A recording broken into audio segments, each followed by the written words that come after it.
Dzień dobry Państwu. Nazywam się Krzysztof Tarkowski i chciałbym Państwa zaprosić do obejrzenia drugiego odcinka naszego nowego cyklu, który nazwaliśmy Drugi plan historii. Chcielibyśmy w tym cyklu pokazywać Państwu dość znane zdjęcia z naszego zasobu archiwalnego, z tym, że chcielibyśmy na nich zwrócić uwagę na to, co dzieje się niejako z tyłu tych fotografii, czyli właśnie na drugim planie.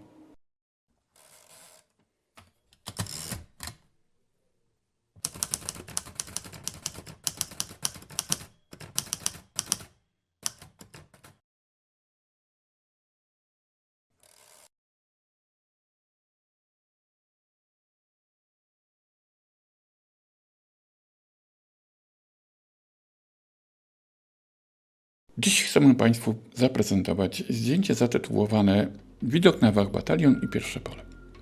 Wiosną 1943 roku koszary dla załogi SS były już w pełnej budowie.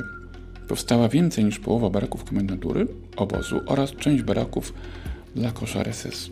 Choć na prezentowanym zdjęciu widać ich tylko dwa. Za to dobrze widać pierwsze pole. Dzięki temu, że barak dla nadzorczyń jeszcze nie powstał i nie zasłania on widoku.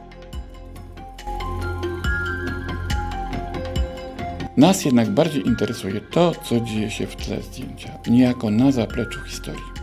A dzieje się dużo.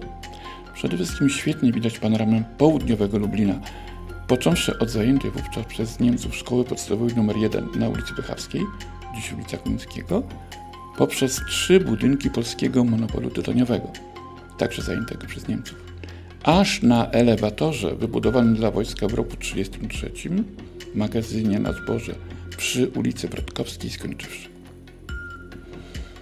Dalej widzimy kamienice na terenie obozu południowego 1 i 2, czyli koszar w południowej części Lublina, a nawet kamieniczkę przy ulicy Wojennej nr 5.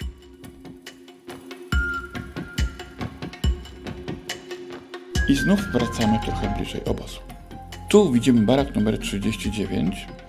Od lutego 1943 roku jest to miejsce pracy m.in. Antona Thumana, kierownika Wydziału Pracy. Obok niego barak numer 40, wieża wartownicza i nieoczekiwanie napotykamy na prace wykończeniowe przy budowie wiaty nad komorami gazowymi. Proszę zwrócić uwagę, że na zdjęciu cała konstrukcja nośna wiaty już stoi, natomiast trwają prace nad pokryciem, deskowaniem wielkiego dachu.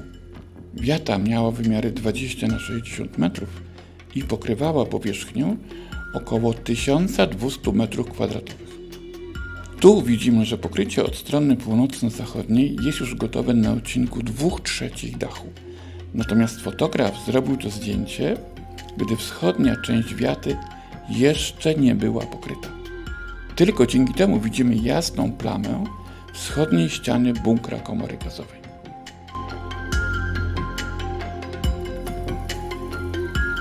To, co nie mniej ciekawe, to dym, który unosi się nad wiatą.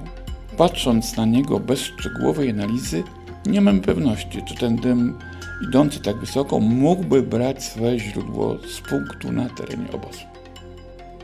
A jednak jesteśmy w błędzie. Jesteśmy blisko tego dymu i patrząc na zdjęcie niejako wchodzimy pod niego. A raczej on, ten dym, zmierza w naszą stronę. Jeśli ponownie przeniesiemy wzrok na panoramę miasta, to bez problemu dostrzeżemy dymy z kominów w mieście, z browarów i fabryk, znoszone przez wiatr w kierunku zbliżonym do południowego, podczas gdy nasz dym jest słabo znoszony w kierunku wschodnim. To dlatego, że wzmiankowany dym pochodzi najprawdopodobniej z miejsc do spalania zwłok na rogu dzisiejszej ulicy Wilczej i Grochowskiego. To znoszenie dymu czy utrzymywanie się mgły jest specyficznym zjawiskiem, do dziś występującym w krajobrazie Lublina. Ulica Wilcza przebiega bowiem w Starym Jarze, poprzecznym zagłębieniu terenu, które swym zasięgiem obejmuje nie tylko niewielki obszar Kośminka, ale sięga nawet za pomnik na Majdanku. Dym na tym zdjęciu przemieszcza się wzdłuż tego zagłębienia terenu niemal bez wpływu wiatru. Dopiero na wyższej wysokości ulegnie rozproszeniu przez wiatr. Na razie na zdjęciu dym jest jeszcze zbyt nisko.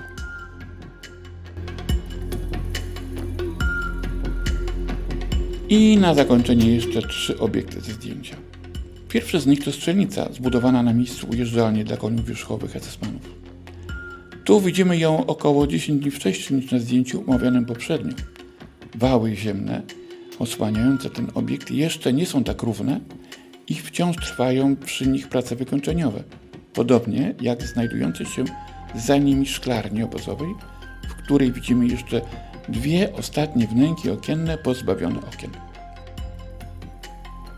I ostatni obiekt na zdjęciu to budynek, w którym w 1942 roku była ulokowana radiostacja obozu na Majdanku i z tego domu wysyłano radiotelegramy do centrali w Oranienburgu, m.in. o stanach dziennych obozu. Dziękuję Państwu bardzo za uwagę i do zobaczenia w następnym odcinku.